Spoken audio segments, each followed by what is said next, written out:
Bismillah ar-Rahman ar-Rahim. Assalamu alaikum wa rahmatullahi wa barakatuh. Welcome back to Ramadan Reflections. Today, being the third day of the blessed month of Ramadan, we continue our foundational discussion on better understanding Allah and His emotions.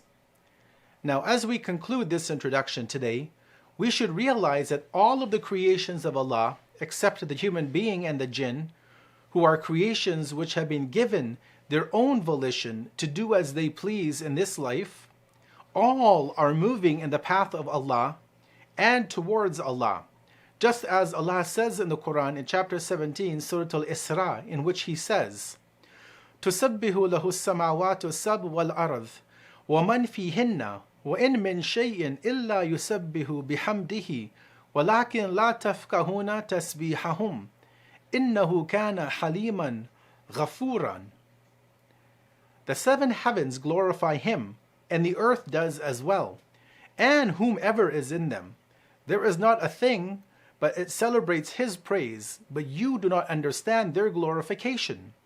Indeed, He, God, is all forbearing, all forgiving. Thus, it is only some humans and jinn who move in the opposite direction of all other beings and are not in harmony with them. It's clear that the result of such a movement will ultimately be the collision with the system of existence, as eventually all existence will be returned to Him by the will of Allah, as is mentioned in Surah Ash-Shura, where Allah says, "Ala ilallahi tasirul umur."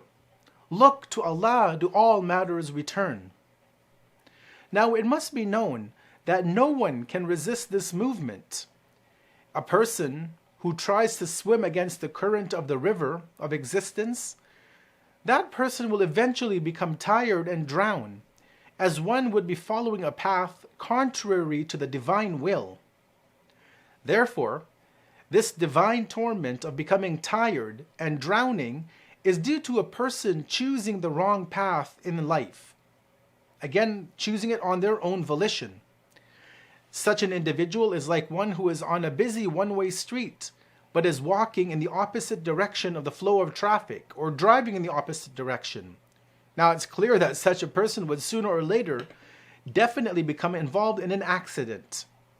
This person can also be compared to one who is standing on a tall building, and willingly he puts his foot one step beyond the edge of the building, obviously resulting in him falling to the ground and dying.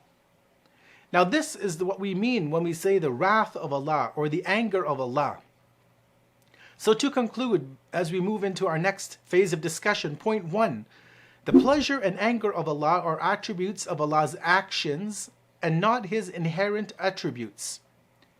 Point 2, the attributes of Allah's actions are abstracted from the relationship between Allah and Allah's act. And in fact, their return is essentially back to the creatures, the creations of God. Point 3 is that since the return of these attributes is to the creatures of Allah, or in other words, to one side of the creature's proportion, it is not necessary for these traits to find change or passivity in Allah.